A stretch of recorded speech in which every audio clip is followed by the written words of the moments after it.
ओम श्री गुरुभ्यो नमः। विवेक चूड़ामणि भाग 12। बोधोपलब्धि। इस प्रकार गुरु के श्रुति प्रमाण युक्त वचन और अपनी युक्तियों द्वारा परमात्म तत्व को जानकर चित्त और इंद्रियों के शांत हो जाने से कोई एक शिष्य निश्चल वृत्ति से आत्मस्वरूप में स्थित हो गया और कुछ देर तक परब्रह्म में चित्त को समाहित कर फिर उस परमानंदमयी स्थिति से उठकर ये वचन बोला। अहो, ब्रह्म और आत्मा की एकता का ज्ञान होने पर मेरी बुद्धि तो एकदम नष्ट हो गई। विषयों में मेरी सारी प्रवृत्ति दूर हो गई। मुझे न इदम यानी प्रत्यक्ष वस्तु का ज्ञान है और न अनिदम यानी अप्रत्यक्ष का, और न मैं यह जानता हूँ कि वह अपार आनंद कैसा और कितना है। जल राशि समुद्र में पड़कर गले हुए वर्षाकालिक ओलों की अवस्था को प्राप्त हुआ। मेरा मन जिस आनंद अमृत समुद्र के एक अंश के भी अंश में लीन होकर अब अति आनंद रूप से स्थित हो गया है, उस आत्मानंद रूप अमृत प्रवाह से परिपूर्ण परब्रह्म समुद्र का वैभव वाणी से नहीं कहा जा सकता और मन से मनन नहीं किया जा सकता। वह संसार कहाँ चला गया, उसे कौन ले गया, यह कहाँ लीन हो गया। अहो, बड़ा आश्चर्य है। जिस संसार को मैं अभी देख रहा था वह कहीं दिखाई नहीं देता। इस अखंड आनंद अमृत पूर्ण ब्रह्म समुद्र में कौन वस्तु त्याज्य है, कौन ग्राह्य है, कौन सामान्य है और कौन विलक्षण है। अब मुझे यहाँ न कुछ दिखाई देता है, न सुनाई देता है और न मैं कुछ जानता ही हूँ। मैं तो अपने नित्यानंद स्वरूप आत्मा में स्थित होकर अपनी पहली अवस्था से सर्वथा विलक्षण हो गया हूँ।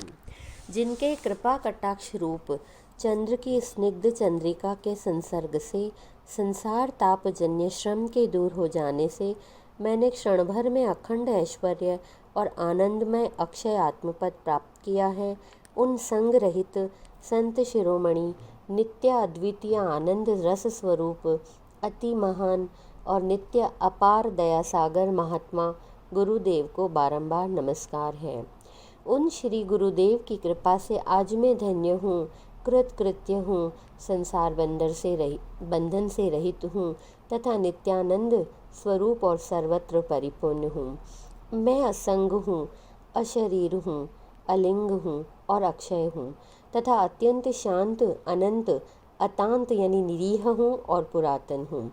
मैं अकर्ता हूँ, अभोक्ता हूँ, अविकारी हूँ, अक्रिय हूँ, शुद्ध बोध स्वरूप हूँ, एक हूँ और नित्य कल्याण स्वरूप हूँ। दृष्टा, श्रोता, वक्ता, कर्ता, भोक्ता मैं सभी से भिन्न हूँ। मैं तो नित्य, निरंतर, निष्क्रिय, निस्सीम, असंग और पूर्ण बोध स्वरूप हूँ। मैं न यह हूँ न वह हूँ, बल्कि इन दोनों स्थूल सूक्ष्म जगत का प्रकाशक, ब्राह्य आभ्यंतर शून्य, पूर्ण अद्वितीय और शुद्ध परब्रह्म ही हूँ, जो उपमा रहित अनादि तत्व तू, मैं, यह वह आदि की कल्पना से अत्यंत दूर है। वह नित्यानंद एक रस स्वरूप सत्य और अद्वितीय ब्रह्म ही मैं हूँ। मैं क्षीर समुद्रशायी नारायण हूँ, नरकासुर का विधाघातक हूँ, त्रिपुर दैत्य का नाश करने वाला हूँ, परम पुरुष हूँ और ईश्वर हूँ। मैं अखंड बोध स्वरूप हूँ, सबका साक्षी हूँ, स्वतंत्र हूँ तथा अहंता और ममता से रहित हूँ। ज्ञान स्वरूप से सबका आश्रय होकर समस्त प्राणियों के बाहर और भीतर मैं ही स्थित हूँ तथा पहले जो पदार्थ इदम वृत्ति द्वारा भिन्न भिन्न देखे गए थे वह भोक्ता और भोग्य सब कुछ स्वयं मैं ही हूँ। मुझ अखंड आनंद समुद्र में विश्वरूपी नाना तरंगे माया रूपी वायु के वेग से उठती और लीन होती रहती हैं। जैसे निष्कल, हानि वृद्धि शून्य और निर्विकल्प काल में स्वरूप से कोई कल्प वर्ष अयन यानी उत्तरायण और दक्षिणायन और ऋतु आदि का कोई विभाग ही नहीं है, उसी प्रकार लोगों ने ब्रह्मवश केवल स्फुरण मात्र से ही आरोपित करके मुझमें स्थूल सूक्ष्म आदि भावों की भी कल्पना कर ली है। बुद्धि दोष से दूषित अज्ञानियों द्वारा आरोपित की हुई वस्तु अपने आश्रय को दूषित नहीं कर सकती, जैसे मृग तृष्णा का महान जल प्रवाह अपने आश्रय ऊष्यर भूमिखंड को तनिक भी गीला नहीं कर सकता। मैं आकाश के समान निर्लेप हूँ, सूर्य के समान अप्रकाश्य हूँ, पर्वत के समान नित्य निश्चल हूँ और समुद्र के समान अपार हूँ। जैसे मेघ से आकाश का कोई संबंध नहीं है, वैसे ही मेरा भी शरीर से कोई संबंध नहीं है। तो फिर इस शरीर के धर्म जागृत, स्वप्न और सुषुप्ति आदि मुझ में कैसे हो सकते हैं? उपाधि ही आती है, वही जाती है तथा वही कर्मों को करती और उनके फल भोगती है तथा वृद्धावस्था के प्राप्त होने पर वही मरती है। मैं तो कुल पर्वत के समान नित्य निश्चल भाव से ही रहता हूँ। मुझ सदा एकरस और निरवयव की न तो किसी विषय में प्रवृत्ति है और न किसी से निवृत्ति। भला जो निरंतर एक रूप, घनीभूत और आकाश के समान पूर्ण है, वह किस प्रकार चेष्टा कर सकता है? इंद्रिय, चित्त, विकार और आकृति से रहित मुझ अखंड आनंद स्वरूप को पाप और पुण्य कैसे हो सकते हैं? यह श्रुति ऐसा ही बतला रही है, जैसे उष्ण शीत, अच्छी बुरी कैसी ही वस्तु छाया से छू जाने पर भी उससे सर्वथा पृथक पुरुष का तनिक भी स्पर्श नहीं कर सकती, तथा घर को प्रकाशित करने वाले दीपक पर जैसे घर के किसी धर्म का कोई प्रभाव नहीं होता, वैसे ही शरीर आदि दृश्य पदार्थों के धर्म उनसे विलक्षण उनके साक्षी आत्मा को, जो विकार रहित और उदासीन है, तनिक भी नहीं छू सकते। मनुष्यों के कर्मों में जैसे सूर्य का साक्षी भाव है, लोहे के जलाने में जैसे अग्नि की दाहकता है और आरोपित सर्प आदि से जैसे रज्जु का संग है, वैसे ही मुझ कूटस्थ चेतन आत्मा का विषयों में साक्षी भाव है। अर्थात जैसे उनकी प्रवृत्तियां स्वाभाविक हैं, क्रियमान नहीं, वैसे ही आत्मा का साक्षी भाव भी विषयों की अपेक्षा से स्वाभाविक है, उसकी कोई क्रिया नहीं है। मैं न करने वाला हूँ, न कराने वाला हूँ, न भोगने वाला हूँ, न भुगतवाने वाला हूँ, न देखने वाला हूँ, न दिखाने वाला हूँ। मैं तो सबसे विलक्षण स्वयं प्रकाश आत्मा ही हूँ।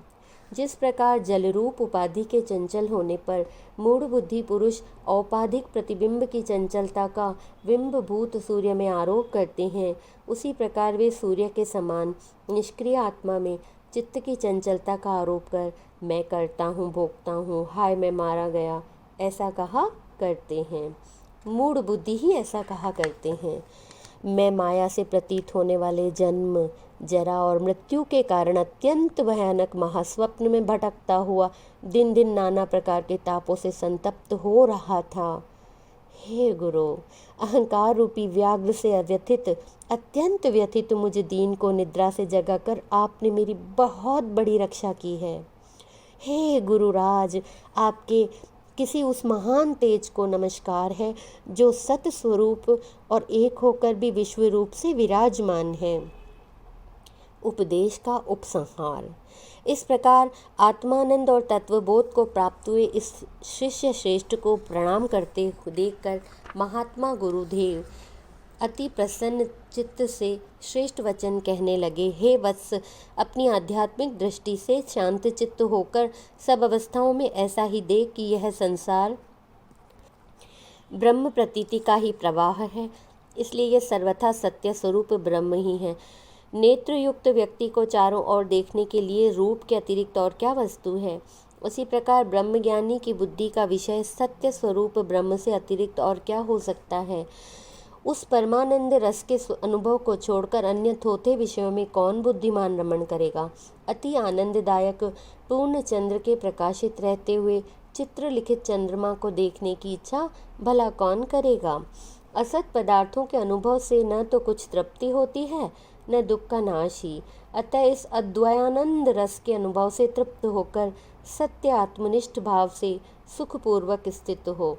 हे महाबुद्धि, सब और केवल अपने को देखता हुआ, अपने को अद्वितीय मानता हुआ और आत्मानंद का अनुभव करता हुआ कालक्षेप कर। ओम शांति शांति शांति ही।